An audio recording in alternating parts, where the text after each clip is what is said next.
Здравствуйте, давайте посмотрим, есть ли у загаданного человека другая. Есть ли у него другая?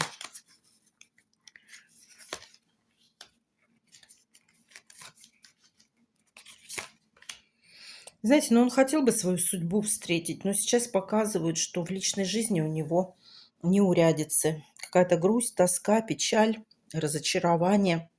Ему хочется, да, встретить свою судьбу, свою женщину. А как он видит вас сейчас на сегодняшний день?